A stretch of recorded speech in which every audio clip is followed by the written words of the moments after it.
Hi friends, நம்ம வந்து ஒரே கஸ்டமருக்காக ஒரு 4 பிளவுஸ் ஸ்டிச் பண்ணியிருக்கோம். அந்த பிளவுஸ் தான் நம்ம பார்க்க போறோம். இது வந்து ஆரி வந்து ரெடிமேடா பிளவுஸ் பிட்ல போட்டு கொடுப்பாங்களா அந்த மாதிரி மெட்டீரியல்.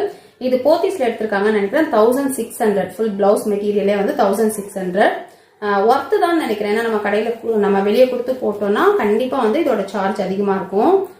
ரொம்பவே நல்லா இருந்தது, கிராண்டா போட்டிருந்தாங்க. ஸோ இதை வந்து நம்ம அதை அப்படியே கம்ப்ளீட் பண்ணி இங்க பாருங்க. இந்த ஃபினிஷிங் எல்லாம் நம்ம நிறைய பிளவுசஸ்ல பார்க்கும்போது இந்த ஃபினிஷிங் வந்து அந்த லைனிங் கிளாத் எல்லாம் வெளியே தெரியும். அந்த மாதிரி இல்லாம நம்ம வந்து நீட்டா கம்ப்ளீட் பண்ணியிருக்கோம். அதுக்கு ரோப் வச்சு நான் வந்து ஹேங்கிங் வந்து ரெடிமேட்ல வாங்கி போட்டு கம்ப்ளீட் பண்ணியிருக்கேன். ஸோ ஃப்ரெண்ட் நெக்ஸ்ட் பிளவுஸ் பார்க்கலாம். ஸோ நெக்ஸ்ட் வந்து இந்த பிளவுஸ் தான். இந்த பிளவுஸ் பார்த்தீங்கன்னா 800 and something போட்டிருந்தது. இதுவுமே போத்தீஸ்ல தான் எடுத்திருக்காங்க. ஸோ அந்த ஷேப் கொடுத்து நம்ம வந்து அப்படியே கம்ப்ளீட் பண்ணியிருக்கோம்.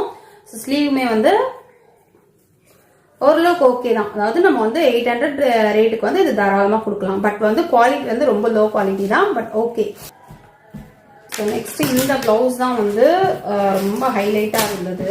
அதாவது நெக் வந்து ரொம்ப சிம்பிளா பாட் நெக் தான் கொடுத்துருந்தாங்க. இதுவுமே வந்து ரெடிமேட்ல அப்படியே ஆரியில தான் வாங்கியிருக்காங்க. ஸோ இது வந்து அப்படியே பாட் நெக் கொடுத்து கம்ப்ளீட் பண்ணியிருந்தாங்க. இதோட ஸ்லீவ் பாருங்க, ரொம்ப ஹெவி வெயிட். உங்களுக்கு எந்த அளவுக்கு தெரியுதுன்னு தெரியல, ரொம்ப ஹெவி வெயிட் தான்.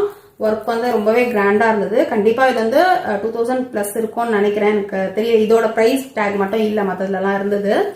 ஸோ ஹேங்கிங் கொடுத்து கம்ப்ளீட் பண்ணியிருக்காங்க. ஸோ ஃப்ரண்ட் நெக்கும் அந்த பாட் ஷேப்லேயே எடுத்திருந்தாங்க. ஸோ நான் அதே மாதிரி பாட் ஷேப்லேயே வந்து கம்ப்ளீட் பண்ணியிருக்கேன். இதுக்குமே வந்து ஹேங்கிங் கொடுத்துருக்கோம். இதுவுமே அதே கஸ்டமர் தான்.